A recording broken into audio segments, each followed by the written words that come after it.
That movie is a shit show. What you think you see, what you think you hear, that's what it's about. It's all a theater of the mind. No, it's garbage. It's garbage. Mood and atmosphere. Now that I really like. That's what I'm looking for. That's what I want to see.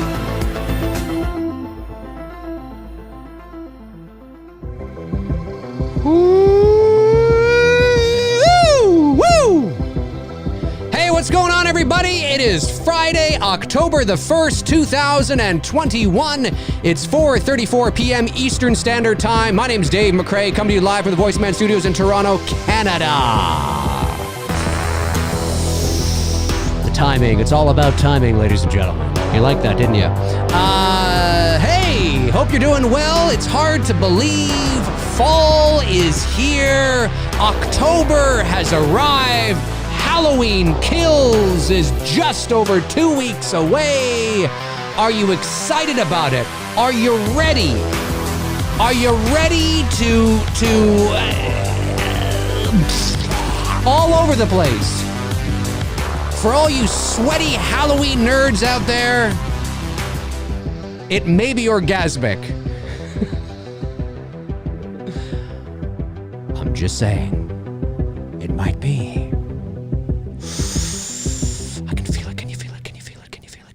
Halloween Kills is almost here, ladies and germs. And let me start off by saying this. If you are joining me live, I'm going to put a little spoiler thing up here just so you guys see that. All right, I'm just going to, let me just move it over here. There we go. That's a little better. That's good. The framing is right now. It's symmetrical. So this is, I don't consider this a spoiler. Okay? I am doing this for you. For those of you that think everything and anything is a spoiler. And I don't, look, I'm just busting your balls if you have them. If you don't, well, then I'm busting your elbow. I don't know. But I'm just playing around. I'm having fun. But there is a certain section of my viewership of the fan base out there that, as you know, thinks that just knowing the color of somebody's shoelaces is a spoiler. No, oh God, I don't want to know what it is. For me, I mean, I know a fair bit about this movie already. Okay. And I don't say that in a braggadocious way. I say that to give you context in the perspective of where I'm coming from. I haven't seen the movie, but I have read the script and I've spoken to two people who have seen it, and the most recent version of that, not a test screening from almost 2 years ago now, I guess.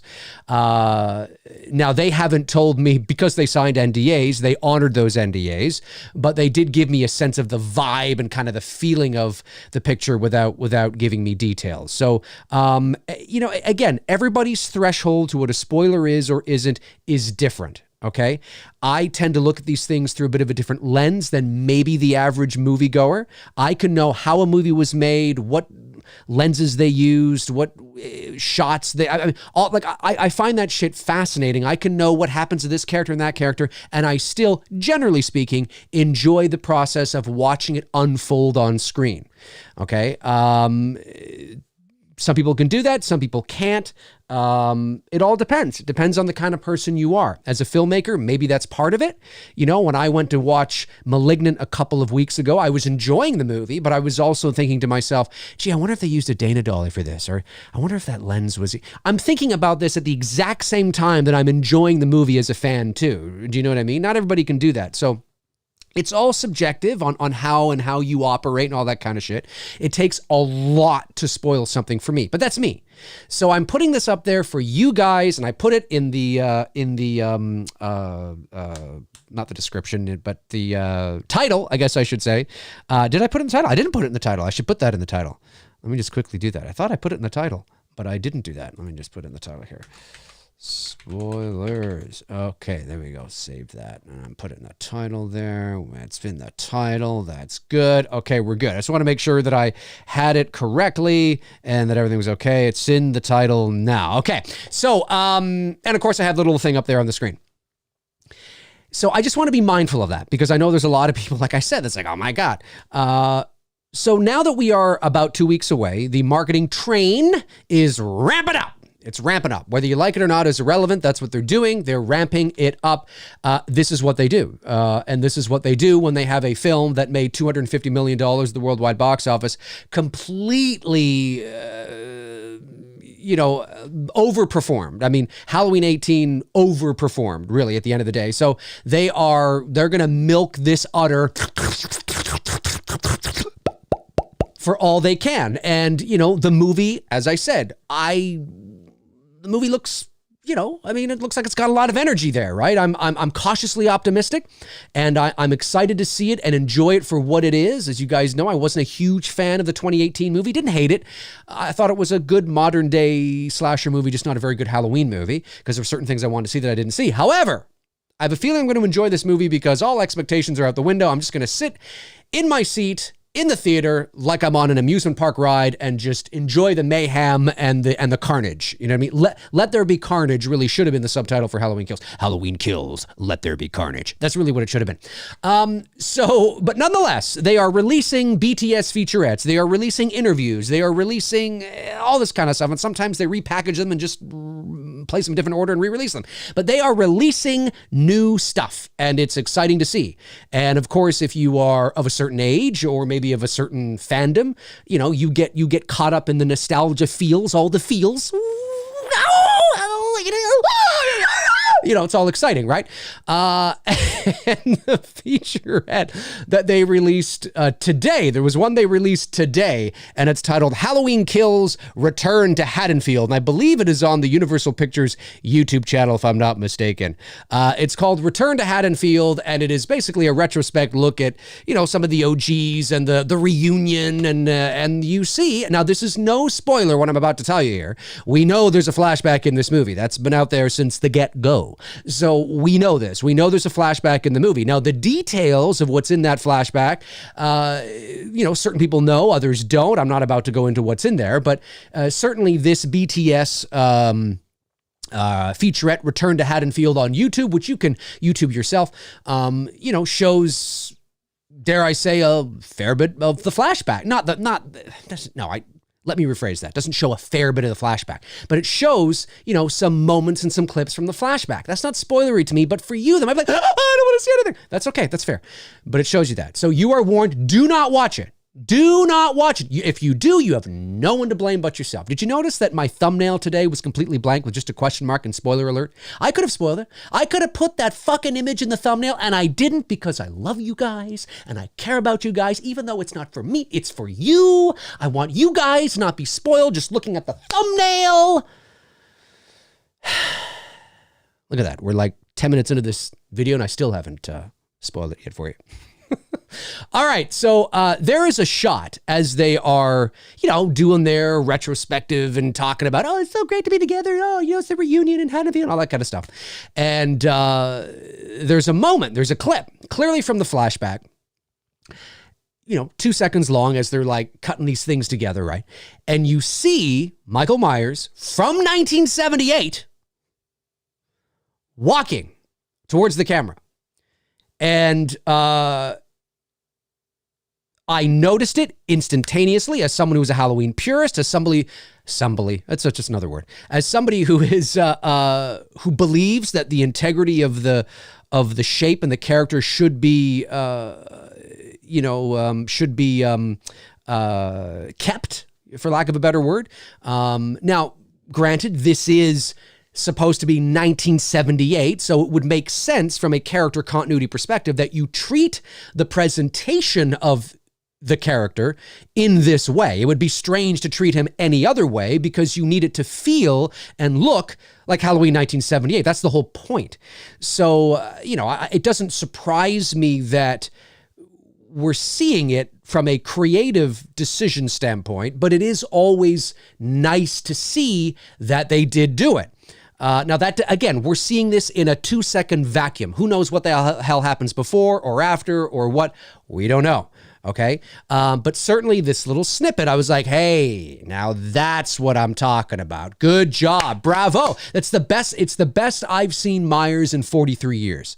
Yes, it's the flashback and it's not the 2018 version, but in the trailers we've seen for the 2018 film, I mean, we've seen some interesting shots, and some good lighting, and I think this movie they have taken a astute approach to the aesthetic and the presentation of the character of Michael Myers.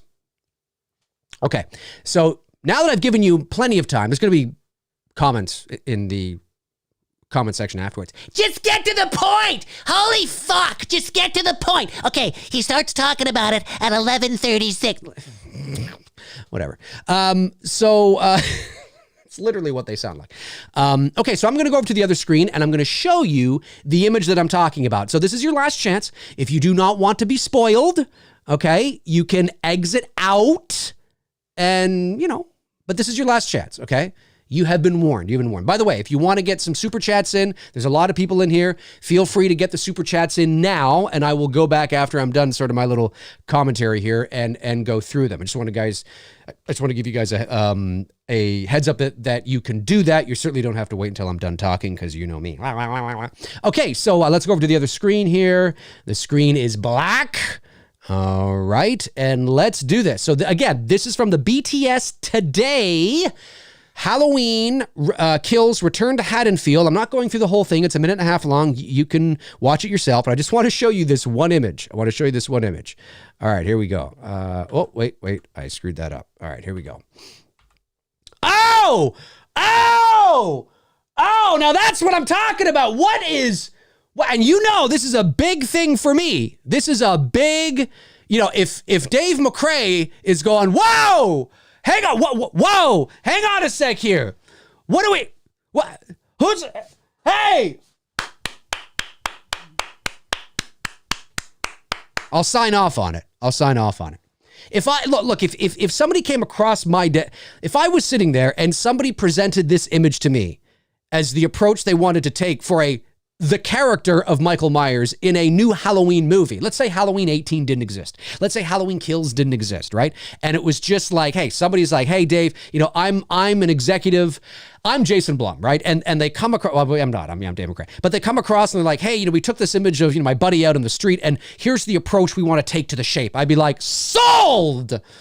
Yes, that's what I'm talking about. And how many times have you heard me say into the light, out of the light, into the light, out of the light, right? You've heard me say that many, many times. I don't just say that arbitrarily because it's something, cool to say. I say it because it makes sense when we're talking about the presentation of the character. How you present the shape, how you present the character of Michael Myers is arguably more important than the character himself, right? Because he is that enigma, that force of nature. The ambiguity, the mystique of Myers must remain intact. Not just his backstory being ambiguous, but how you present that force of nature, the boogeyman there, not there, all that kind of stuff. And I like seeing this. I really like seeing this. And as you can see, it's not very long, but we have a little bit of that into the light, out of the light, into the light, just about to go back into the light, out of the light, into the light, out of the light. Yes, that's what I'm talking about. That's what I'm talking about. Again, it's important. And, this is out of context. Does this image actually appear in the film? Maybe. Maybe it doesn't. Okay, that's always entirely possible as well.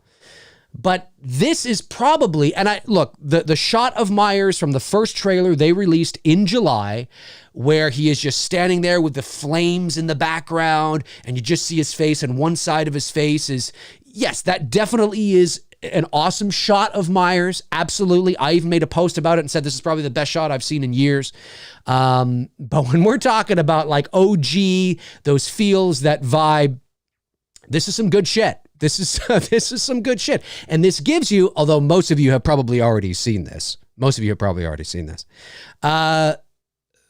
this gives you sort of a good look at what you can expect from the 1978 Michael Myers mask, right? Now, if you've been paying any attention to the TV spots as of late, you've probably already seen what it looks like, and you're up there going, Oh, just scroll. Hang on. Oh! Oh, look at that! Jim, look at that! Look at that! Hold on, hang on. I can't get any closer. Wait a minute.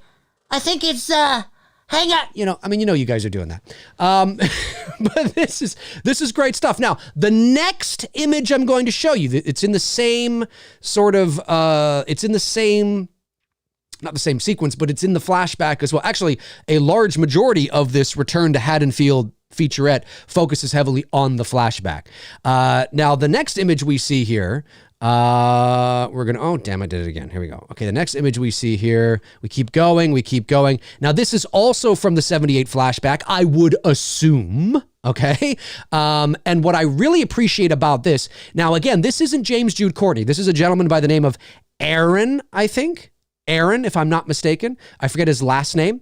But what I like about this is he comes out of wherever, he puts his hands up, okay?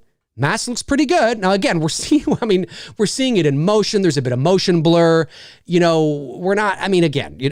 it's better than, it looks like shit. It looks good. He attacks some sort of deputy here, cuts to black. We get a bit of a, but here we are. Look at that wallpaper in the background. It's Myers' house. That's what it's telling me anyway. He's putting this guy up to the wall like he did Bob. But as you can remember, it's the speed and the way his arms are out, very similar to the way he came out of the pantry in Halloween 1978 and attacked Bob, right? Very similar to that kind of thing. If you were to take sort of a glimpse at this, you might, you know what I'm saying? Looks pretty good. I'm just saying, looks pretty good. And so it should. So it should look like that. It should look like that because this is 1978. I would expect nothing less. So, of all the criticism, I shouldn't say, I guess I could say it like that. But again, making movies is tough. It's really, really hard. And no one goes out to make a bad movie. And I don't think Halloween 18 is a bad movie at all. It's just not what I wanted from, generally. It wasn't what I would have done if they had hired me. Not that they would have hired me, but if they had hired me, I would have been like, maybe we should do this over this or this over this.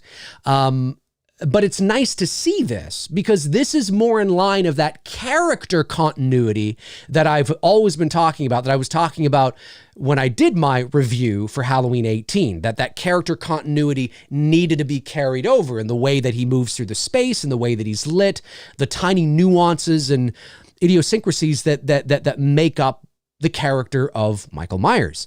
And again, this is the flashback, so we would expect to see that in 78. You can get away with it a little bit, with Jude, with James Jude Courtney, giving a little more of his own, in H18 and H Kills.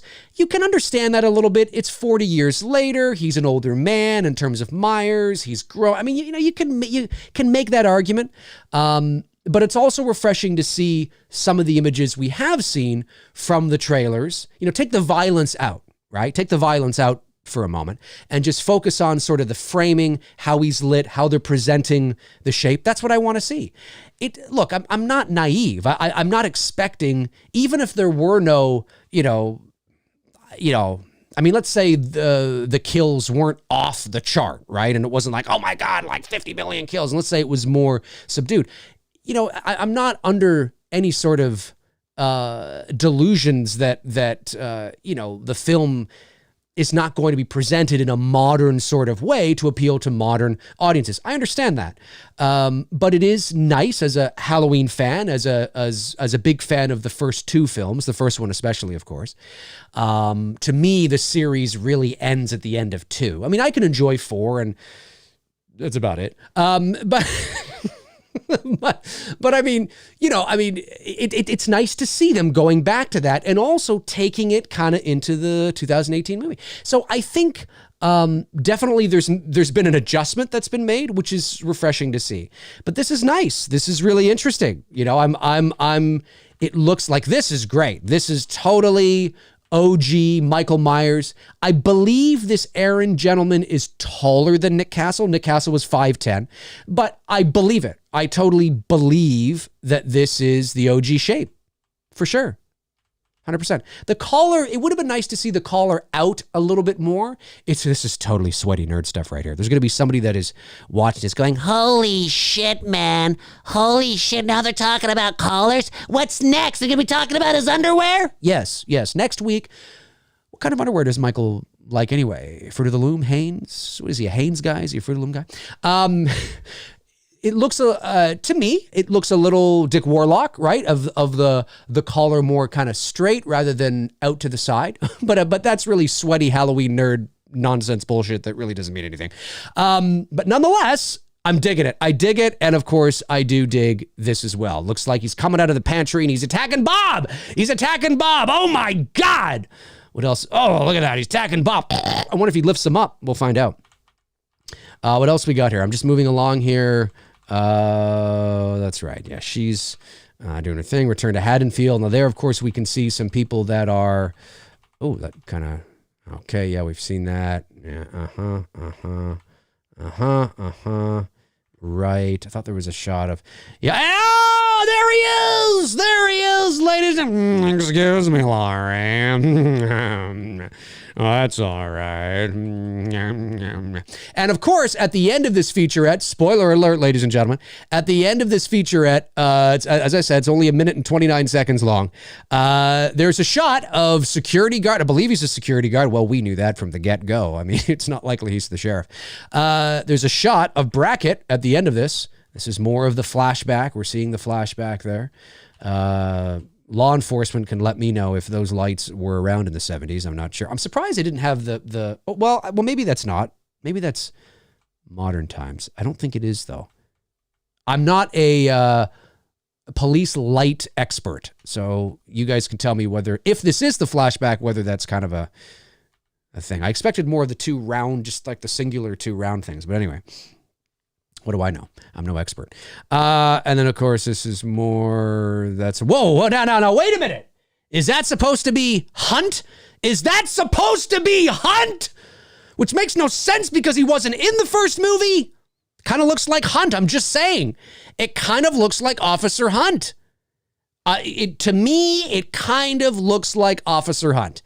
Now, maybe it is, maybe it isn't. I don't know, but I'm just saying. Maybe they've decided to bring him in, even though Halloween 2 doesn't exist. You know, the more and more I think about it, and I understand why they negated Halloween 2. And I was all for it because I'm, as you guys know, if you've been following me for any length of time, I'm a huge proponent of the negating the brother-sister arc. I don't think it's necessary.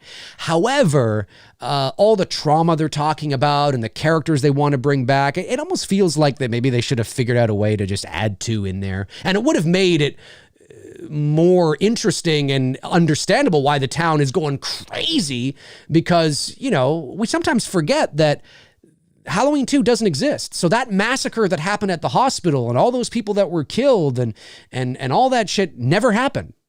Officer Hunt didn't exist. Doesn't exist. Now, I'm not saying that is him. I'm not saying it is him.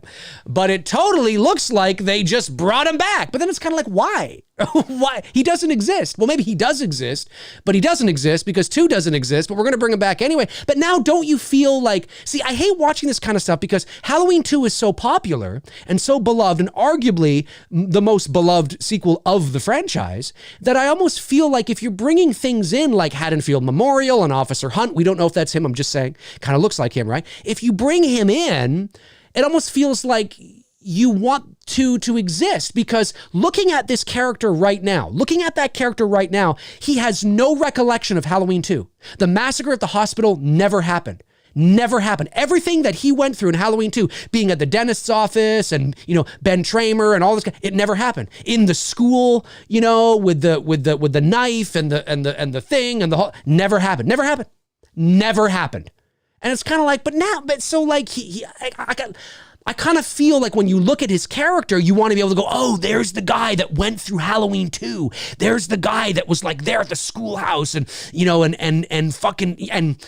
took over for Brackett and shit and was like there. And he has all those memories and he's kind of, nope, never happened. So it kind of, it's like that feeling that's kind of weird. You know what I mean? It feels kind of strange and weird. So I don't know. I mean, I'd like to just, it's fan service, really, at the end of the day. Really, it is. I mean, that's all it is. And that's fine. I mean, that's fine. Whatever. But I'm pretty sure that's probably Hunt. Anyway, Chambers. Yeah, we know about Chambers. Where's that little thing here? And he's coming out. Michael. Oh, no. Wait a minute. There we go. Oh, there he is with his gun. And you know what he says? He says, it's Halloween. Everyone's entitled to one good scare. And he says it a little less creepy than he said it in the original movie. Actually, he didn't really say it creepy in the original movie. Well, I kind of made... There's a video on my channel before this one. I was having some fun, poking fun at the way Sheriff Brackett interacts with Laurie when he first meets her in the first movie. But, we see it. He's saying his old line here. It's like, that's really cool. That's really great. And, but yeah, I mean, looking at Brackett, we have to remember that he would have no recollection of anything that happened in Halloween 2 because the events that happened in Halloween 2 did not exist. So he has no memory of standing in the street with Loomis watching Ben Tramer get hit by a police car right into a van exploding, all that kind of stuff. And you let him out. You let him out. That doesn't exist. That never happened. That never, ever, ever happened. You kind of feel like seeing these characters again, you want these characters to have more of a history in this movie than they actually do. But at the same time, because it adds to the nostalgia and the mystique surrounding their character and the motivations that they would have, it almost makes even more sense that they would be fucking losing it and going crazy and like, fuck, we got to get this shit, having gone through the events of part 2. But now that the events of part 2 don't exist, it feels a little less so. I mean, I know everybody experiences PTSD very differently, and I'm totally grasping at straws and nitpicking here, but I think you guys know what I'm trying to say, though, at the end of the day, right? There's just kind of that weird sort of dichotomy there. But nonetheless, that's what he says here. So very cool indeed. But the real reason I wanted to, like I said, to do this video today, to jump on here was this shot. Where am I here? Okay, we're coming up. All right, I think it's after this. Oh, no, am I going? Hang on, maybe I'm too. No, wait. I think it's here. Yeah, there we go. That's the reason. Could this be the best shot of Michael Myers? When we think of the original OG, when we think of the original Michael Myers, when we think of everything that encapsulates the character of Michael Myers, everything, the boogeyman, the mystique, the ambiguity, the here, there, not there, the whole thing. When we think of that character, seeing outside of the original movie, outside of the original classic from 1970. By the way, there's 336 people in this chat room. Folks, hit that like button for goodness sakes. We should be able to get this like button up to, 336. It's free. It doesn't cost you anything. Can you imagine? Ding. That'll be $500, please. Hit the like button. Come on, let's get this thing up, folks. Or hit the down button. Whatever. I don't give a shit. Anyway, so this could be, out of all the best we've seen in terms of Michael looking like Michael outside of the original film. Do you agree? Do you not agree? Listen, I'm not saying there weren't moments in 18 or there's not going to be moments in present day Halloween Kills. Not saying that. I'm just saying out of everything we've seen so far of Michael Myers, I'm telling you, this is like... This is OG shit. This is OG shit right here. This is OG shit. And the way he's moving through the space, into the light, out of the light. That's cool. Look at that. Oh, I'm telling you. And if Dave McRae approves, well, then, it's something. I mean, that means something because you know how picky I am. And some people could say that I'm over picky. I'm too picky. Dave, you're far too picky. You're anal retention. Hey, Dave, you suck the life and the fun out of everything. You suck the life and fun out of, but I'm telling you right now, this is got the Dave McRae stamp of approval. I'm just saying. Now, I don't know what the hell happens after or before. It could be, woohoo! Who knows? I doubt it's going to be. But that's some cool stuff. And like I said, totally, I'm getting Bob. I'm getting that kill with Bob. I'm like, bom, bom, bom, bom, bom, bom, bom, bom, bom. So lame. Such a childish thing to do. Look at that. It's Bob. It's Bob. See there. Linda, you asshole. All right, Annie. Come on out. Oh, you see what I did there? Ha! What'd you think? Did you get the Bob vibe? Vibe? Did you get the Bob vibe? Did you get the Bob vibe? Let's do it again. Let's do it again. All right. Come on. Oh, wait. Let me try that. Look at that. I'm telling you. All right. Here we go. All right. Linda, you asshole. All right. Come on out. Oh! Oh! Oh! Oh! 129 likes. Still 330. Hey, hit the like button for God's sakes. I never asked you guys to do that. You could at least do that for me, will you? You don't have to do that. It's okay. All right, let's go back to the other screen here, folks. Let's go back to the other screen. Amazing. What did you think? Hey, if you're watching after the fact, comment below and let me know your thoughts on what you saw. If you watched it in that BTS featurette, currently, I believe on the Universal Pictures page right now, Halloween Kills, Return to Haddonfield, David Gordon Green, your DP. Who is your DP, by the way? I don't know who the DP is. Shout out to your DP, your gaffer, your key grip, your entire team. That's what I like to see. Not that you're doing it for me, obviously, but I'm just saying that's what I like to see as a fan of the OG and understanding that the way that looks, the aesthetic, the way it's lit, and I'm not talking about basting everything in blue light. I said that once like 2 years ago, and now everybody's going, it's got to be blue light. It's got to be blue light. Where's the blue light? Oh, there's the no nuance, people. You don't just baste everything in blue. I just mean that there's got to be a cool sort of aesthetic and vibe, that look and that feel and that vibe and that fall and the leaves. I'm telling you, it's part of the character. It's Halloween. It's Halloween in the Midwest, and it's got to look and feel like Halloween in the Midwest, not South Carolina or North Carolina. So let's jump over to the Q&A and see what you guys are saying. I'm going to leave the spoiler alert up right now because there could be some things you guys ask that tend to spoil a whole bunch of shit. Let's go over to the super chats that did come in and let me get those so I don't forget those. And here we are. Okay, we just about 5 or 6 came in. We have the first one that came in is from Tom Buckingham. No, the first one is Julian Salgado, excuse me. Sends in $5. Thank you, buddy. Says, remember when people cried about the 1-year delay? Look at us now. The quickest year ever. Cheers. Cheers to a good show. Well, thank you very much, Julian. Appreciate that. Yeah, well, listen, there was a petition. I made fun of the petition and people. It didn't bother me. And I have to admit, I'd be lying if I didn't say that, there isn't a part of me that would revel and absolutely love if the film got delayed again, just so I could watch the world burn and watch everybody lose their shit.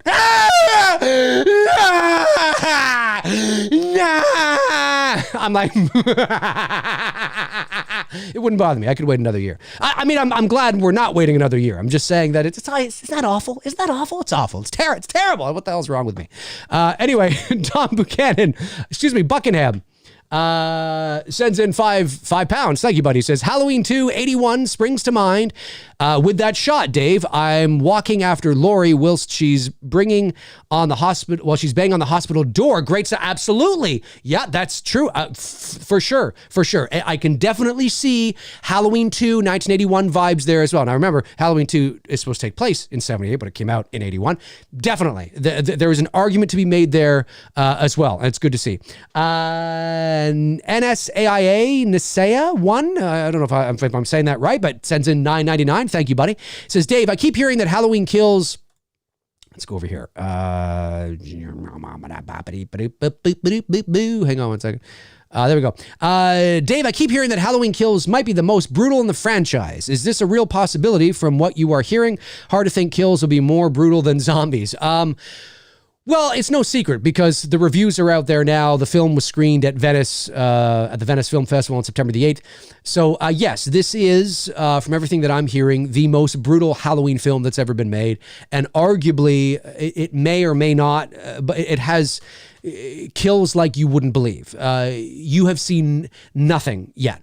It is full on, absolutely ridiculous. Blood, guts, and gore, mayhem. It's Michael Myers Commando. That's essentially what it. Now, I'm not saying that's good or bad. I'm just saying that is maybe there's a bit of hyperbole in what I'm saying. Obviously, Michael's not walking around with a machine gun. Can you imagine? Slow motion.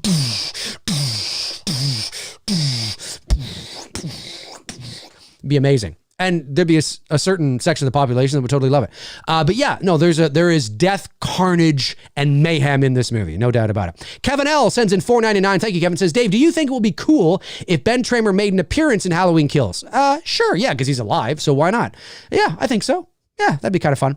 Dennis Williams sends in $1.99. Says, these shots gave me 1978 vibes, and I'm excited. Me too, Dennis.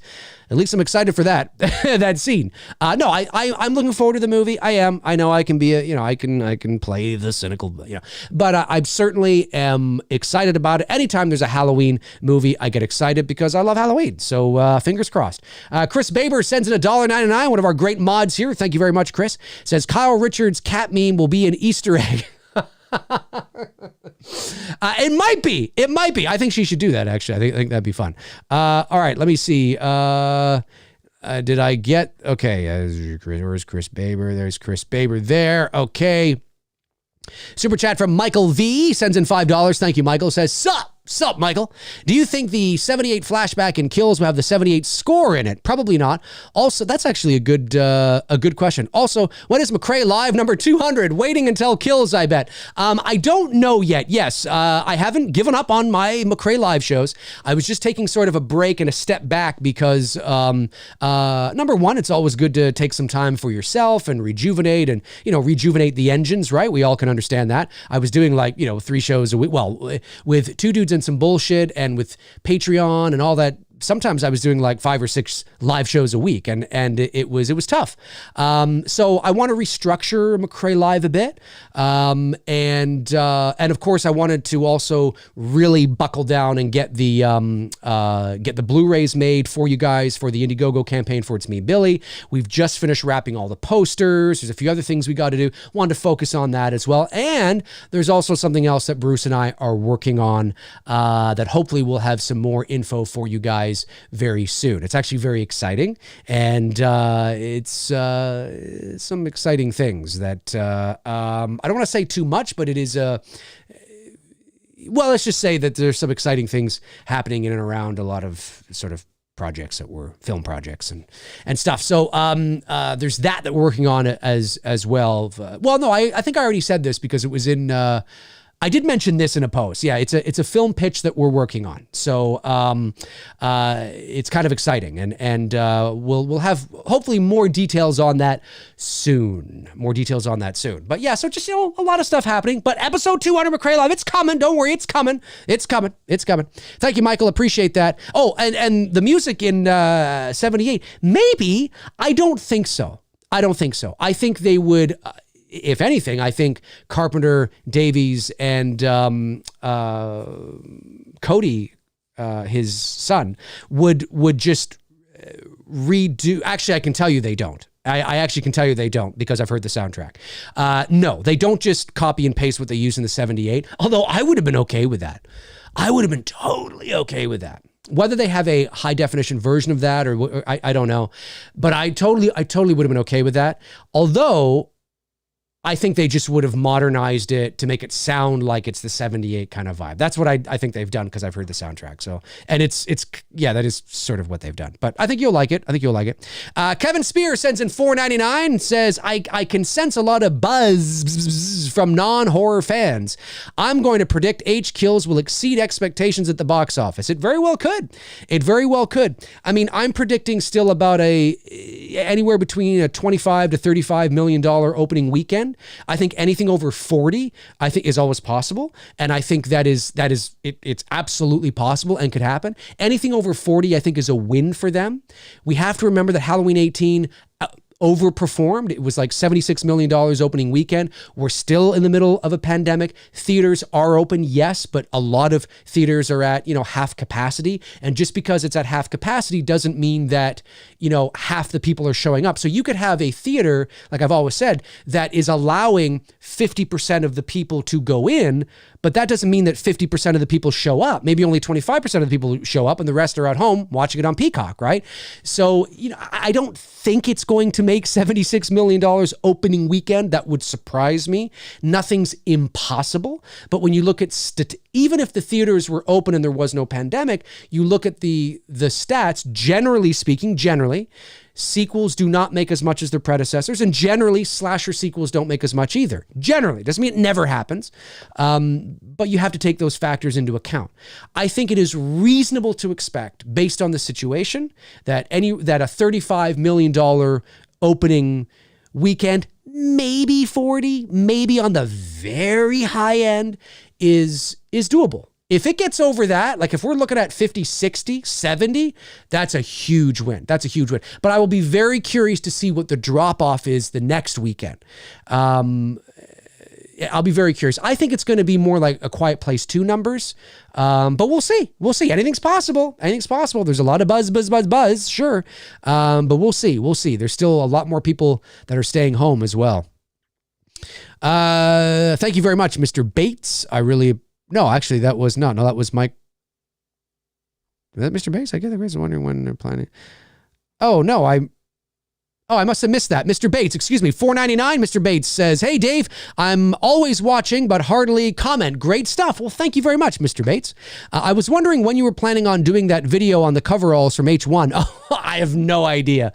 Yeah, no, I know what you're talking about. For those of you that don't, I was planning on doing a video at some point on the true colors of the H1 coveralls, because I see some people some people think it's as green as the background of the super chats here on the screen. It's like, it's not that. Like, I've seen some people wear like bright green it's not that. It's not.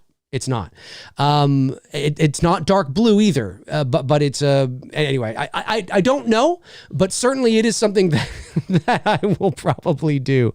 Brian Cupco says DP was Michael Simmons. Thank you. Shout out to Michael Simmons. Great work, and his team, because no DP would be complete without his first and second assistant camera, and of course his gaffer especially. Shout out to them as well. It goes beyond the DP. It goes beyond yes, the DP is important, but it goes beyond that as well. Kevin Spear says, I read that one. Okay. Did I get all the super chats? I think I have got all the super chats so far. If I'm not mistaken, I think I have. Oh, wait, I think one just came in. Hang on a sec. Did one just come in? No, I don't think so. No, I think I'm okay. I think I'm back to where I was. Okay, I just want to make sure. Okay, pull up that. All right. Tom Hungarian says, me, my girl, my bro, and my girl's son are going to see that Venom 2 tonight. This will be my fourth I've seen in theaters this year, I think, or maybe fifth. I can't remember. I've only seen one movie this year in the theaters, and that was Malignant. Rad77 sends in $4.99, says, Dave, do you think AMC Thrills and Chills will be showing Halloween Kills early? Thrills and Chills? Is that like Fear Fest or whatever? Thrills and Chills? Will be showing Halloween Kills early. What is AMC Thrills and Chills? I'm not sure. I've heard some chatter from trusted sources, and I've bought tickets. I don't know what AMC Thrills and Chills is. Is that like an event where you go? It depends if they have the rights to do it. If they have the rights to do it, they can. If not, they can't. Frank Morrissey sends in $10 and says, hey, Dave, I think the flashback of Michael being caught by the police and Loomis after the events of 78 will be one of those artsy scenes where it's a freeze frame that pans away like the OG. Well, it's not pans. Pans is right to left, right? Ped is up and down. It means pull back. I know what you mean, but pull back. Remember, pan is left to right, right? Pan is left to right. A ped is up and down. If you go up and down, its ped is up and down. For this, it'd just be your pulling back, I guess. It's probably a drone shot. Actually, no, it probably isn't. It probably is it's on a crane, on a jib on some track, probably. But anyway, I agree with you, actually. If there isn't any more to that scene, and I certainly hope there isn't, I certainly hope we don't see, get on the ground, and Michael drops to his knees and he puts his hands on his head. I really don't want to see that. There was something that was released yesterday in another BTS featurette, spoiler alert, by the way, where Michael is, I'll just wait a minute, spoiler alert for those that don't want to know about it. But then again, if you're watching the stream, and what the fuck, right? Where Michael is sitting at the desk at kind of like the what do you call it there? The vanity mirror and desk.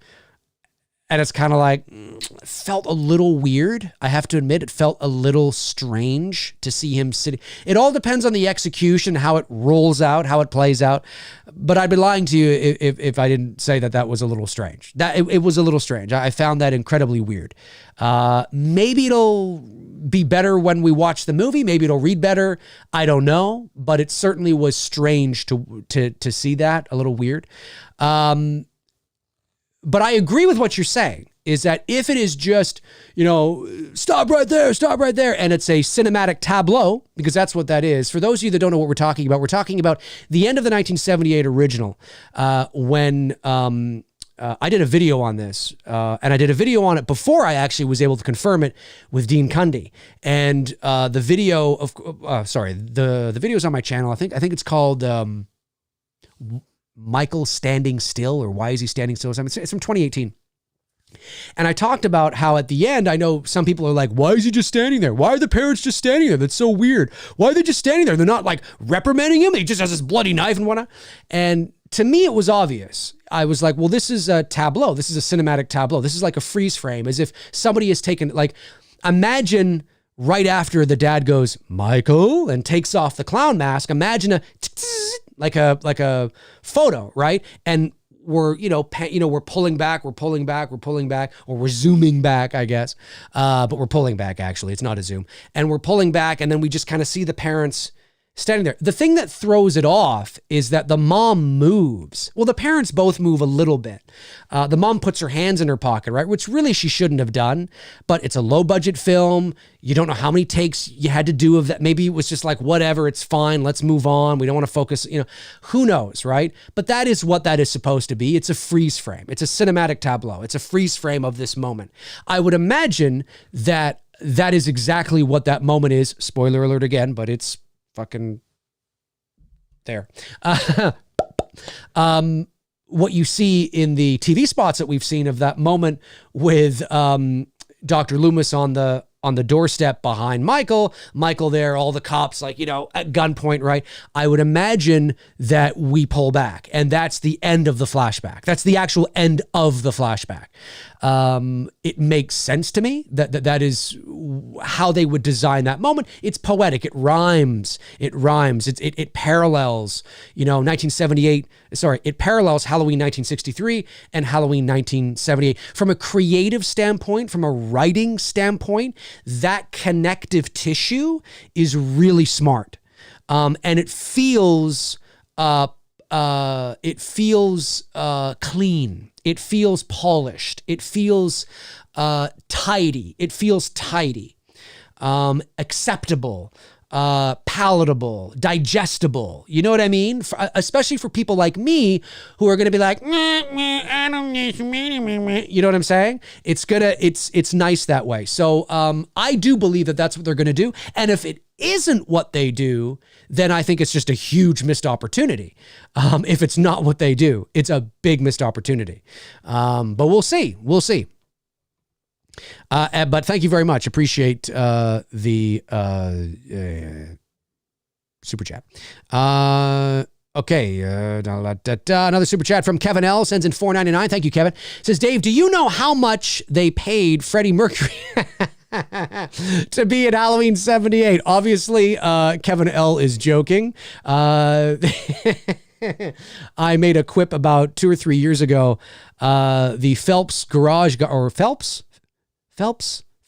I think it is, the guy that where in the original film where Michael gets his mechanic suit from, when it pans over, right? When it pans over, it may have been tracking actually. It may have been on some track, and they may have been sort of tracking over, but yeah. Pan is fine. When it pans over, because it's moving from left to right, and we see the Phelps guy nude in the bushes, I always thought it kind of looked like Freddie Mercury. And I made a post. I was joking, but I presented the post as if I was serious. And you should have seen the people that thought I was serious, dead serious, going, that was Freddie Mercury? Like, I don't even think he had his mustache in 78, because that mustache he had is so iconic, right? I don't think Freddie Mercury in 78 had his mustache. I think that's an 80s thing, but I might be wrong. But anyways, I made that post, and there were like at least 50% of the people were like, holy shit, Freddie Mercury is in this? I had no idea. And I'm like, no, please don't go spreading that around. Dave McRae said, it's like, oh God, no. That's funny though. That's funny. Yeah. $10 and some lunch. $10 and some lunch. Darren Sands from the Slaughtered Lamb Movie Podcast. Oh, folks, by the way, and I'm not just saying this, subscribe to the Slaughtered Lamb Movie Podcast. I'm going to be on their Halloween 5 episode very soon. They're dropping, I think, 4 today, if I'm not mistaken. But I'm going to be on their Halloween 5 episode very soon, where we're talking about the best and worst of Halloween 5. Yeah, you want to see me talk about the best and worst of Halloween 5 with Frank and Darren from the Slaughtered Lamb Movie Podcast? Make sure you head over to the Slaughtered Lamb, subscribe to their channel. They're two of my great moderators here. Great shit over there. A lot of fun. You're going to have a blast. You'll thank me for it. Darren sends in £8.99 and says, how will you watch the movie? Obviously in cinema due to the lack of Peacock in Canada. Correct. But do you prefer an early morning quiet screening or full on whooping and hollering jock crowd in the evening? That's a very good question. That's a good question. Ooh. Yeah, I'm going to look into, no, Peacock is not here in Canada. HBO Max is not here in Canada either, but we have a streaming service here in Canada called Crave, which generally brings over HBO Max's content. I'm going to have to see who in Canada, it might be through Chorus Entertainment, I'm not sure. I got to find out where, if at all possible. I know people are going to start saying, use a VPN. I've tried the VPN actually in the last couple of weeks, and it hasn't worked. Because they've been able to also find out that you're Canadian when you try to pay with a Canadian Visa or whatever. And use a gift card, use an Apple gift card. I got to try all that. There's ways around it, I'm sure, but yeah, to watch it at home might be kind of tricky for me.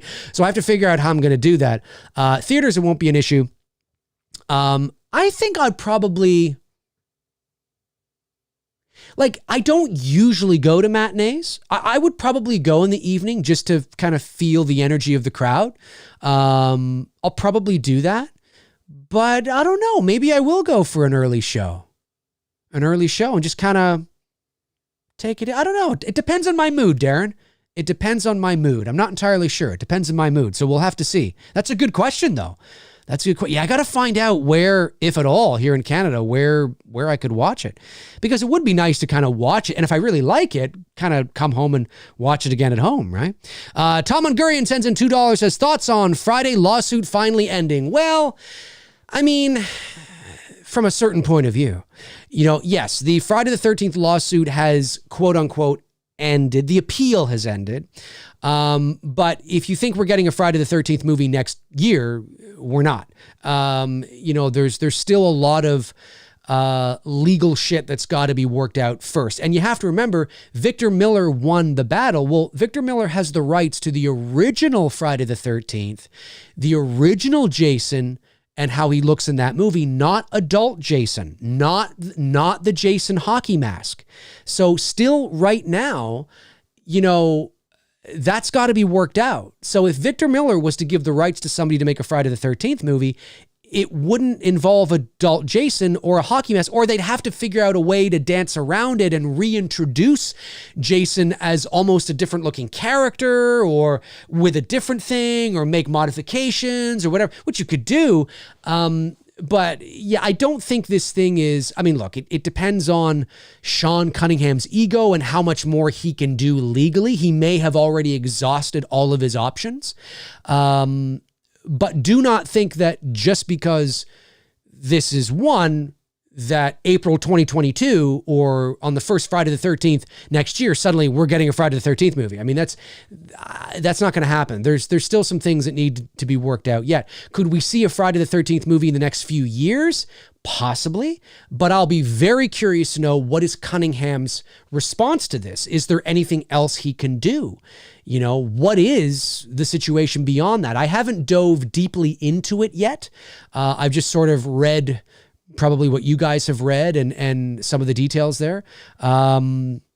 You know, I mean, I would like to see Jason on the big screen again, for sure. But I think that's an important distinction to make, though, is that we have to remember that Victor Miller just owns the rights to that first movie and that first inception of Jason. So not adult hockey wearing mask Jason. So it's kind of like, what do we do here, right? So there's still some shit that needs to be kind of figured out in that regard. Jack Ellis sends in $4.99. Thank you, Jack. Says, do you think the tableau would have been easier to see if the mom didn't put her hands in her pocket? Possibly, but I still think you would have a large section of the fan base that would just be like, why are they just standing there? How come they're not saying anything? You know, because I think, like, you know, it takes, and I don't mean this is going to sound really like pretentious, and I don't mean it to sound that way, or condescending, I should say. And I don't mean it to, but if you don't have an understanding of film or technique or you know, these terms or these techniques that are often used, especially in old school cinema, you don't generally see that kind of thing today, then it might stand out to you as weird. Right? Like, I knew that from the get-go. And when I met Dean Cundy at the 40th anniversary convention, the video's on my channel, by the way, you can check it out. Just YouTube Dave McRae, Dean Cundy, and it should pop up. Had a great conversation with him. A really, really sweet guy.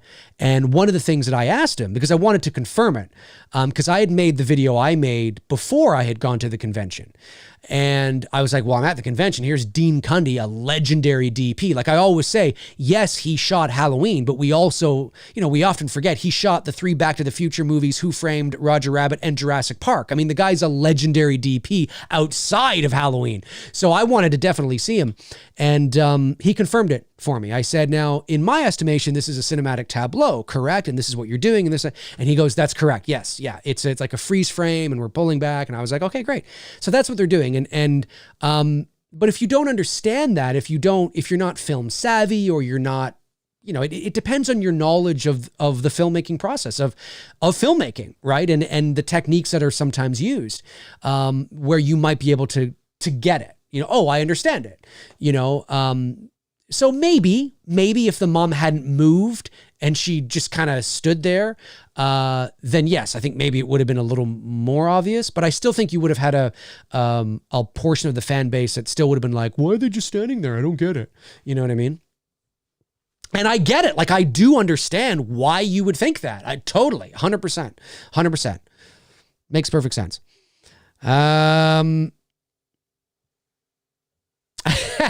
Darren says, yeah, she doesn't look too concerned reaching for a toffee in her coat pocket. It's true. Yeah, it is totally true. That's funny.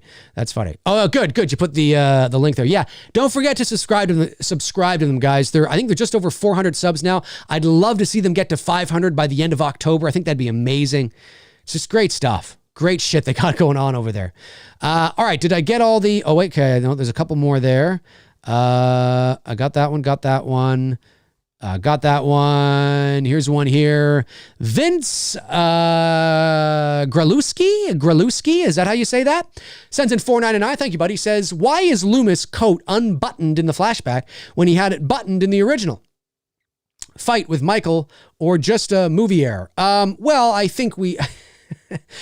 I think we're grasping at straws. Darren is probably thinking, yes, but if you watch Halloween 2, his lapels are much larger than the lapels were in Halloween 1, and that's only seconds later. It's like he's got a different coat on.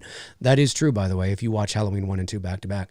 Halloween 2, Loomis's lapels on his coat are like gigantic and like all up here. listen, I think we're grasping at straws. I think we also have to remember that, as long as there is enough time between the last time we saw Loomis with his coat done up and when we see Loomis with his coat undone, it's not a continuity error. The only time that it would be a continuity error is if it is from one shot to the next. So we're showing Loomis, he walks from one bedroom to the next, and all of a sudden his coat is open and then it's not open, and then it's open and then it's not. That's an error. That's a continuity error. But if we see Loomis shoot Michael off the balcony and then we don't see him for 10 minutes and then Loomis shows up talking to cops with his coat undone, that's not an error.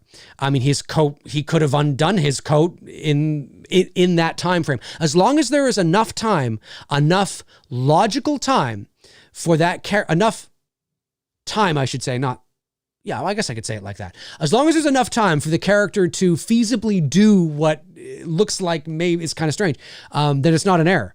It's only an error when it is generally kind of from one shot to the next, right? So I don't think we have anything to worry about there. If anything, Loomis looks like he's been bulking up. He looks like he's got a bit of like his traps, like it's Goldberg, and his fucking stance is there, like kind of looks a little thick. Maybe it is Goldberg. That'd be funny. Okay, let's see here. I've been going for an hour now. All right, we'll go a little bit longer here, see what you guys are talking about. Yeah, Darren says those lapels piss me off. They do. And if you want to hear more about those lapels, head over to the Slaughterland Movie Podcast. Todd Fayer says David Gordon Green ruined the Halloween franchise. Well, I disagree, Todd. I disagree. I don't think he ruined the Halloween franchise, but to each their own. Forrest Volmer says Halloween 18 might have had a few problems, but I wouldn't necessarily call it horrible. No, I don't think it's horrible either. I think Halloween 18 for me was a serviceable, good modern day slasher movie. I just didn't think it was a very good Halloween movie, because for me, when we're talking about a movie that is connected to the original, you're making a sequel, not a sequel to 6 or H2O or you're making a direct sequel to the original. The aesthetic and the way it's shot and the lenses that are used and the angles and the lighting and everything is just as much a part of that character, just as much a part of the success of that movie than anything else, and maybe even more so than anything else. The music, yes, absolutely. Without the music, without that iconic score in the original Halloween, who knows where that film would be today. But the way it's shot and the way it's lit is just as important. It's a character in that movie, 100%, hands down. And I didn't see that in 18. And 18 was largely void of suspense. There really wasn't a lot of suspense, if at all, in that movie. So, I do have my gripes with it. And we'll see if they've sort of maybe corrected that. I use the word corrected, in quotes, because I understand that it can be very subjective. Maybe you've watched 18 and you thought they did everything right. It's perfectly fine. But for me, maybe they've kind of added a bit more of that visual style and that sort of, And for me, we'll see. But listen, I'm under no delusions here. I know this movie is going to have blood, guts, and gore mayhem like crazy, something that I wouldn't have done. I know it's going to be there, but I have a feeling I'm just going to enjoy it for what it is and just have a great time, and we'll see. We'll see what happens. I'm looking forward to it, though. I am. All right. Did I miss any super chats? I don't think I did. I think I've got all the super chats that have come. Oh, wait a minute. No, hang on. Nathan Hartswick sends in $5 just now. Thank you, buddy. And says, love the bracket video. I hadn't laughed that hard in a while. Thanks. No problem. Yeah, that was fun to do. I'm thinking about doing a few more of those. Just kind of like going through the original Halloween, maybe even Halloween 2, and picking out some funny moments or some moments that I can sort of make fun of in a fun way, right? We love these films, right? But we can make fun of them, for God's sakes, too, right? It's all in good fun, as they say. I think I'm going to do that. That was a lot of fun to do. And yeah, I'm not wearing any underwear. Annie, how old is Lori? But the reason why it's funny too is because for years, you know, Brackett seems a little slimy. He seems a little wormy. He's like, excuse me, Laurie. Obviously, it's just the way it comes across. I don't think there is any like actual subtle creepy sliminess in there. I don't believe so. I think it was just the way that he approached the scene. And I don't think they would have shot that, you know, multiple times. I mean, it's a low budget horror movie that was shot in 21 days. They don't have a lot of time to shoot a lot of stuff. I mean, even Tommy Lee Wallace said that there wasn't a lot of fat to trim. And I know that, having just shot It's Me, Billy over 6 days, I can tell you there wasn't a lot of fat to trim. There's a few things that didn't end up in the movie, but nothing that would be like, you know, really exciting or anything. So when you're working on a low budget and you have you know, you shoot it and let's go. It's fine. Let's go. I mean, obviously you don't want to half-ass it, but I just mean like I doubt he would have shot that scene like 5 times. You know what I mean? So I think it was just the way that he approached it. And it's sort of been a running gag in the Halloween community for years that Brackett seems a little kind of slimy in that scene. So I poked fun of it, you know, and took it to the next level. But yeah, I would be totally down with doing some things like that again. I think that would be fun. That'd be fun. Okay, so what else we got? Don Harrison, excuse me, says hopefully they could come together to create something that the fans definitely deserve. Well, I mean, again, right? I think that's entirely possible, and I think it all depends on what you want out of your Halloween movie, right? You know, I've been very clear on the kind of Halloween fan I am, right? I'm a Halloween purist. We know that, right? I sprung onto the scene here in 2017, really sort of teaching people and showing people why the first one is its own entity, its own thing, and why it's so great, but also showing that you can have a sequel, which they did, which was Halloween 2. But really, at the end of the day, for me, the series ended at part 2. That's where it ends. And I don't think, like, 4 is fun for sure. 4 is fun because really 4 is pretty good. And I say that not because I think 4 is actually really good. I think 4 is just pretty good because everything that happens after 4 is so dreadful. You know what I mean? So it's relative. Like it really does make 4, because I think 5 is just awful and 6 is better than 5, but the bar was so low. I don't think 6 is all that great. H2O, I don't think is that great either. And Resurrection, I don't think is that great. Rob's, like, you know what I mean? Like the bar is so low. 4 is like, wow, actually 4 is not that bad. You know what I mean? And 4's got one of the best endings in the history of horror. Like, it does. Absolutely. Hands down. It's a great ending. I like 4. I do. I don't think it's like 1, 2, 4, and then like the rest of the series. But it depends on the kind of fan you are, right? It depends on the kind of fan you are. But just because I'm a Halloween purist, that doesn't mean that I can't enjoy the other movies or find things that I enjoy or find, you know, enjoyment in the other films. I love to be satirical and bust, you know, the franchise's balls and you know, be theatrical and you know, all that kind of stuff. But at the end of the day, I'm a Halloween fan like you, and I certainly can enjoy the series when I want to enjoy it. But it all depends on what you're looking for, what you want from your Halloween franchise. If you don't care and you are looking and you've been waiting for Michael to tear shit up like Jason Voorhees, blood, guts, gore, and fucking carnage, then you're probably going to love Halloween Kills, because that's what you've been waiting for. You've wanted to see this yes, to the next level, Michael to the next level. Then you're going to love it. I mean, maybe, I don't know, but I'm just saying, right? Then that's what you're going to get in this, right? But if you're not somebody that wants that and you want more of that boogeyman in the shadows, kind of like part 1, you may not like this approach. So my advice as a Halloween purist to those that are kind of like me is just enjoy it for what it is. Go into the theater, watch it like an amusement park ride, and relish in the nostalgia that's going to be there, the Easter eggs that are going to be there, and just have a good time. Just don't think about it and have a good time and watch it and like it for what it is. And hopefully there will be moments where we're like, oh, I kind of like that. That was really good. You know what I mean? And it will please people like us.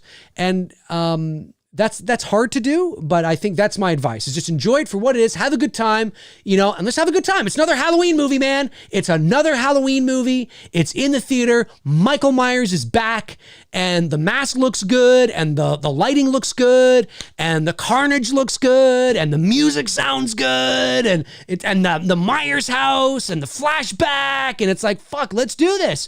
Fuck, let's go over here. I mean, like, guys, fucking look at this shit, man. Wait. Oh, hang on a sec. Did I not? Right, there we go. Hang on, like, that's what I'm saying. Hang on, sorry. I'm trying to get back to that spot I was at.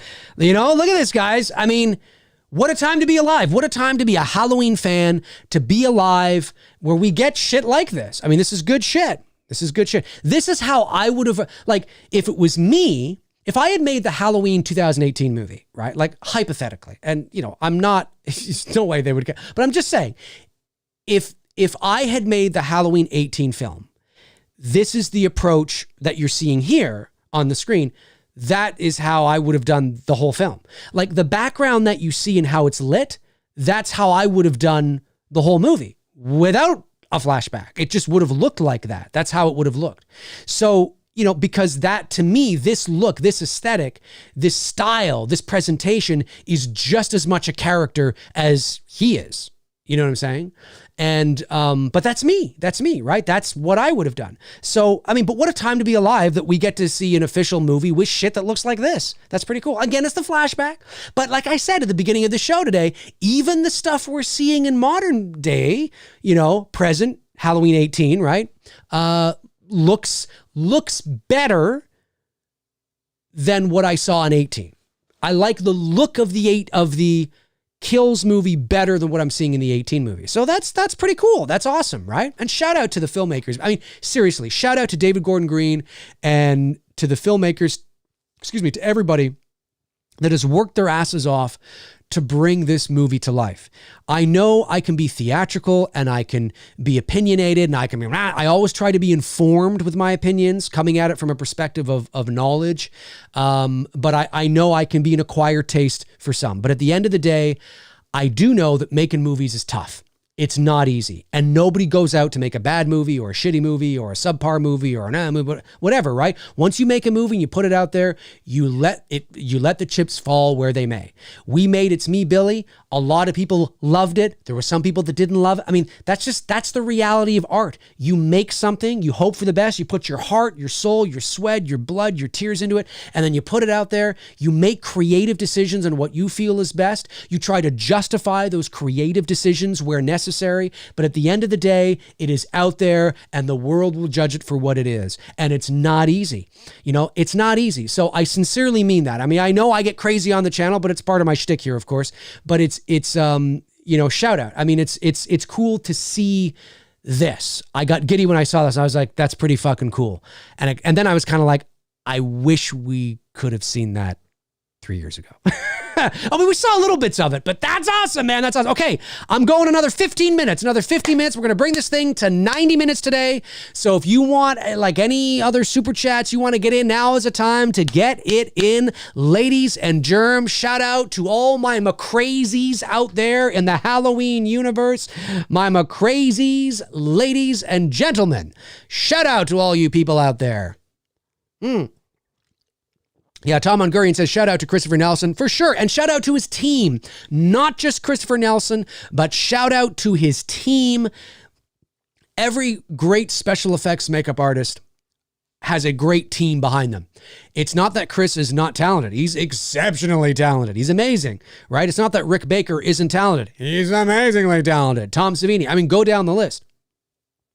But they work with a great team, and Again, I've never shot a feature-length Hollywood major motion picture, but having just shot a real movie myself, I can tell you, having worked with the professional crew that do this on the regular, that work in the film industry here in Canada, watching the camera team work. Small camera team, not as big as it would be if it was on a major feature, but watching our DP work with our gaffer, watching our DP work with our first and second assistant camera, and watching the conversations and the dynamic between them and the way that they were trying to bring our vision to life. I mean, it gives you a whole new level of respect and appreciation for the hard work that goes into it, you know, and the talent and the hard work that is assembled as a team. Filmmaking is a team effort. It's a team effort, 100%. And so, yeah, shout out to Christopher Nelson, absolutely. But shout out to his team that was working with him as well. Yeah, you have to give credit where credit is due. And I'm telling you, shout out to the entire teams because it's fucking not easy. And I sincerely mean that. All right, did I miss any super chats?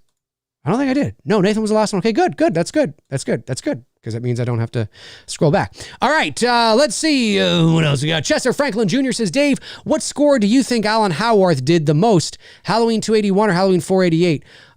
Pro 4, probably 4. Yeah, 4 was all him because Carpenter didn't work on 4 at all. So 4 would have been, I think it was just Alan Howarth. I think. Lee Connor says Blumhouse should make the 1978 original after ends, linking up the flashback scenes and kills to restart the franchise from. What do you think, Dave? This is what I think.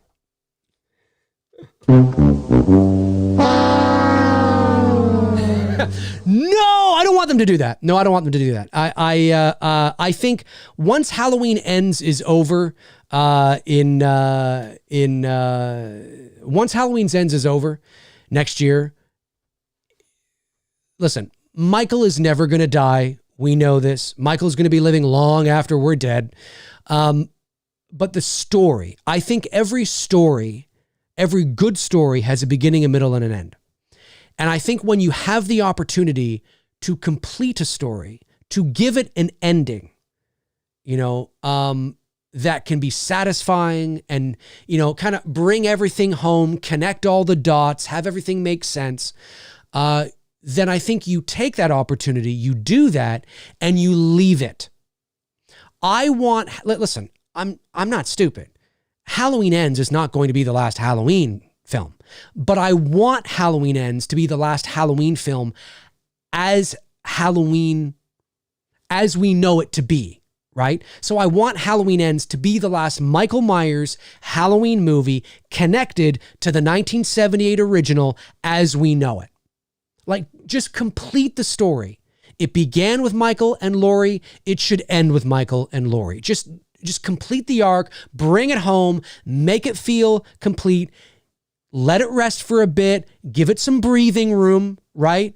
And then maybe you have some ideas for a show, or maybe you do reboot the franchise and you tell the story again from a different perspective for a new generation or whatever the case is.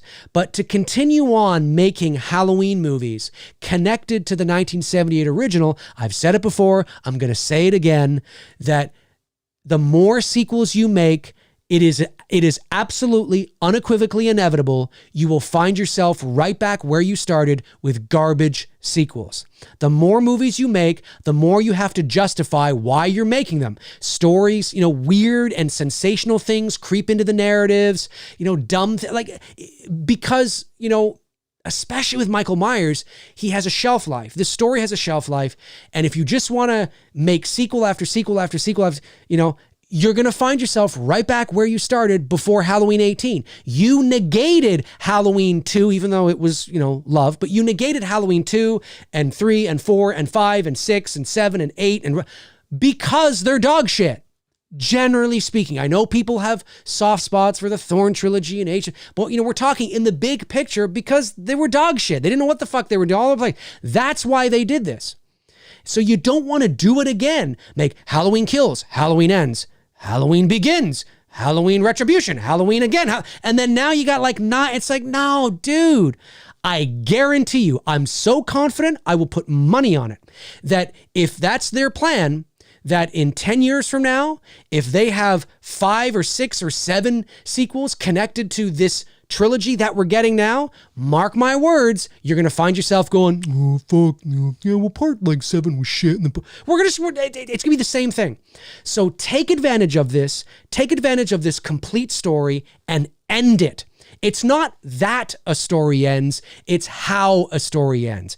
End it on a really powerful, philosophical note that can bring everything home, satisfy Halloween fans, and make us go, yes, now that's a great ending to this story. And then we look forward to the future, whatever the future holds. You know what I mean? But I don't want to see them just go on and on and on and on and on. But they probably will. They probably will. Who knows? All right. Super chat comes in from AK Channel TV. Thank you, buddy. Sends in $5. Says, it seems like Myers does his best not to kill kids. In universe, what is the explanation for this? I don't think there really is an explanation. I mean, again, it depends on what Myers we're talking about. Are we talking about, I don't know. I think, you can conjure up an explanation that he doesn't kill children because he was a child once, and maybe deep inside his brain, he's still a child, and he sees a child and doesn't want to kill kids because in some sort of symbolic way, he's like seeing himself and sure. Okay. If you want to do that, that's fine. Maybe that's it. But, I think he kind of killed the kid. I would love to see him kill a kid. I mean, he basically killed the kid in Halloween 18 when the kid got back in the car to call the police or whatever, and Michael peers up in the back seat and grabs him and smashes his head against the window. Now, he just smashed his head against the window. So whether the kid actually died or not, I have no idea. I mean, maybe, but I would like to see him kill a child. Full on. There's like a kid. There's like a real punk ass, bratty fucking kid. Like a real punk ass kid. He's like, you don't scare me. You fuck you. I want to see Michael like grab him by the throat, lift him up, and the kid's like, mommy. And he's like, and then like squeezes his neck, like, and like blood starts coming out, and it's like, yeah, fuck you, damn fucking kid. Yeah, you kid, fucking motherfucker. Was that too much? Was that too intense? Too intense. Grab a child. Yeah. Hey, listen, if Carpenter can shoot little Lindsay Wallace's older sister in Assault on Precinct 13, I believe that was her, right? I think that was her older sister, if I'm not mistaken. Then let's have Michael stab a child. I'm telling you, it would shock the world. It would shock everybody. It'd be great. All right, let me see here. Darren Sand says, thanks again to everyone who subscribed to Slaughtered Lamb tonight. Hope you enjoy the content. Yeah, that's awesome. That's awesome, man. Yeah, keep subscribing to the Slaughtered Lamb Movie Podcast. I want to get these guys to 1,000 subs. It'd be amazing to get them to 1,000 subs by the end of the year. I don't know, but it would be awesome. It'd be awesome to get them to 1,000 subs and get their channel monetized. That'd be so cool. There's such funny, and again, I'm going to be on over there in the next like day or so. I got 2 or 3 days, whatever it is. I don't know when you guys are planning it, but I'm going to be on the Halloween 5 episode. It's wild. It's a wild episode. It's great. The Dark Light sends in $2. Says H Kills has an infantry massacre. I don't know. I know what you're talking. I see what you're saying. I'm not going to say anything. That's not yes or no. I just don't want to dive into details and spoil anything for anybody. Dennis Williams sends in $1.99, says, do you have any plot ideas for a Friday movie? Well, I've always said that I would just reboot the franchise. I know Vincent DeSantis is probably not watching, but if he was, he'd go, no! But he's the guy to do it. I'm telling you right now. Womp Stomp Films, Friday the 13th, do it. And then they have to kill me. They have to have me killed by Jason. I'll be like a radio guy on the radio, and Jason like breaks in and is like, I'm like, Anyway, I've always said that I would love to go back to the very beginnings and see Pamela Voorhees and watch that story and build that story out and really watch that sort of, because I mean, I don't know what you do that's different. You know, unless you do the Halloween 18 route and you just do a direct sequel to 4. Like maybe you pretend the first 4 existed, but then the others don't, and you do a direct sequel to 4, bringing back Feldman. I don't know. But I've always said that going back to the roots, making it a fucking scary film. Like, you know, the original Friday movies, they're campy, right? They're campy, they're hokey. They're just kind of cheesy B movies. Like really go back and really make it a fucking terrifying film. Terrifying. Like terrifying. That's what I think you should do. There's a couple of videos on my channel where I talk about that. If you YouTube Dave McRae Friday the 13th, there's a few videos that pop up. Check them out. They're a few years old now, but the ideas are still the same. Jordan Ellis sends in $19.99. Thank you, Jordan. Really appreciate that. Says, why do you think Michael is in Judith's chair? Yeah, I don't know. It's a little weird to me. I admit it's a little strange. It's a little weird. I'm going to have to see how it plays out, you know, what the execution is, how it plays out. But when I first saw it, I was like, that's not something I would have done. It's not something I would have written, you know, standing there. Sure. I mean, unless James Jude Courtney unless that was between takes and he was just taking a breather, you know, I would have had, now again, I don't know how it plays out in the movie. We got to watch the movie. We got to see the execution. How does it look on film? What's the context around it? You know, it might seem very strange on paper. It might seem very strange in a BTS featurette, but that's not how we should be judging things. Things can look shitty on a BTS featurette and sound shitty on paper, but look great on the screen. You know what I mean? I mean, it's entirely possible, right? We need the context of the movie. We need the music. We need the atmosphere. We need everything rolling and firing on all cylinders. But at face value, I don't like it. That's not what I would have done. I would have had him enter the room and just stand there looking at it. There's no need to sit down, in my estimation, but I don't have the context yet. All right, what do we got? 4 more minutes to go, folks. 4 more minutes to go, and then I am having some dinner. I am starving. Let me see here. Oh, what else we got? I don't think I missed any other super chats. I don't think I did. Yeah, and if you're watching after the fact, don't forget to comment below and let me know your thoughts on everything we talked about here today, folks. Let me know your thoughts. It's October. Fall has arrived. Let's see, a funny looking clown. You clown, do I amuse you? Says, opinions on the Halloween movie novelization and Michael Myers having a family curse. Well, I mean, it was written after the fact. That's not the intention. That was never in the original script. That was created to give Michael more backstory. Let's not forget that Michael Myers in the novelization of Halloween also has a very different mask with eyeshadow and lipstick. You think I'm kidding? I am not kidding. Read the novelization of the original Halloween from 1978, and you will discover that Michael Myers has blue eyeshadow and lipstick. I am not joking. So when it comes to the novelization of Halloween, you take everything with a grain of salt. It was written after the fact, and there was a lot of creative liberties that were taken on the novelization to expand on what you did not get in the film. You have to remember that, you know, the 1978 movie makes for a great movie, but for a book, it's kind of boring. Like you need to add context and backstory to help it, you know, more interesting, to help it be more interesting for the reader, right? You know, you have to do that. So, you know, I haven't read the novelization, but I've read the main sort of points that are in it. And I just, you know, it's just silly to me. You know, we also learn in the book too, I think, how he's able to drive because Dr. Loomis teaches him, or he's in the back seat a lot when Dr. Loomis is driving. So he's like paying attention and all this shit that you just don't need. You know what I mean? So, you know, it is what it is. It is what it is. But yeah, not a big fan, really. I don't really care. Andrew Stevens sends in $10. Thank you, Andrew, and says, for the channel. Thank you very much, my man. Really appreciate it. The Dark Light sends in $2 and says, I meant Michael ramages through baby infirmary. Oh, joking. Oh, I see. Oh, infirmary. Okay, I get it now. I get it. I must have read. I don't have my glasses on. My apologies if it actually said infirmary. My apologies. That would be hilarious. That would be, can you imagine? Oh my God. I mean, it would be awful. It would be awful. Absolutely awful. And hilarious at the same time on a Family Guy episode.